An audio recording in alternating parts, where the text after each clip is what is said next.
Good afternoon everyone. मैं doctor Geetanjali, obs and gynae and infertility specialist हूँ at ART baby IVF centre, जो कि sector 17 Dwarka में है। हमारे यहाँ पे सारी फैसिलिटीज हैं ART की, जैसे एम्ब्रियोलॉजी लैब है हमारा अपना OT है, जिसमें हम सारे ओवम पिकअप्स, एम्ब्रियो ट्रांसफर्स, हिस्ट्रोस्कोपीज, लैप्रोस्कोपीज सारा कुछ करते हैं। तो आपको इससे संबंधित कोई भी जानकारी चाहिए हो या हमारे को विजिट करना हो तो हमारे नंबर्स हमारी स्क्रीन पर फ्लैश हो रहे हैं। आज का सेशन इसलिए किया जा रहा है कि बहुत सारे लोगों को क्वेश्चंस होते हैं इनफर्टिलिटी से रिलेटेड कि कब हमें डॉक्टर को विजिट करना चाहिए, इनफर्टिलिटी क्या होती है, उसके क्या कॉजेज हैं, कैसे डायग्नोज किया जाए, क्या ट्रीटमेंट ऑप्शंस हैं।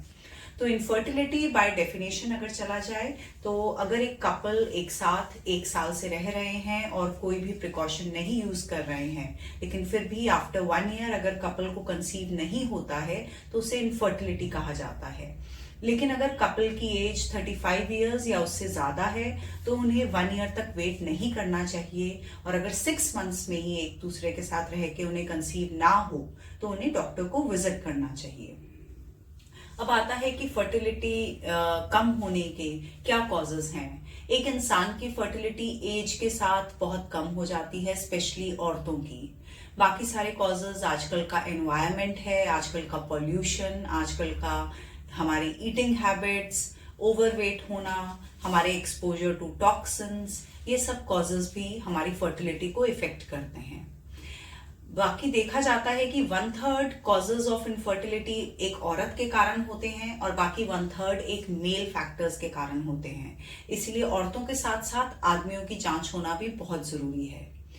आदमियों के लिए बहुत सारे कॉजेज होते हैं इनफर्टिलिटी के, जैसे कि हार्मोनल कॉजेज हो सकते हैं, अबनॉर्मल प्रोडक्शन ऑफ स्पर्म्स हो सकता है, जेनेटिक कॉजेज हो सकते हैं, या साइकोलॉजिकल, इसमें देखा जा सकता है कि शुक्राणुओं का नंबर कैसा है, शुक्राणुओं की क्वालिटी कैसी है, उनकी मोटिलिटी कैसी है। इसके अलावा आदमियों का हार्मोन्स का टेस्ट किया जा सकता है, उनका अल्ट्रासाउंड किया जा सकता है और उनकी जेनेटिक टेस्टिंग की जा सकती है।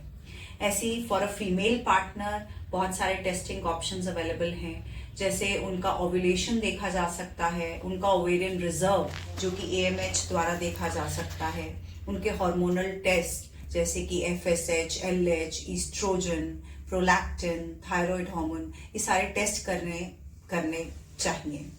इसके अलावा औरतों का अल्ट्रासाउंड करके देखा जा सकता है कि यूट्रस कैसा है, ओवरीज कैसी हैं, उसमें अंडे बनाने की क्षमता कैसी है, कितने अंडे हैं।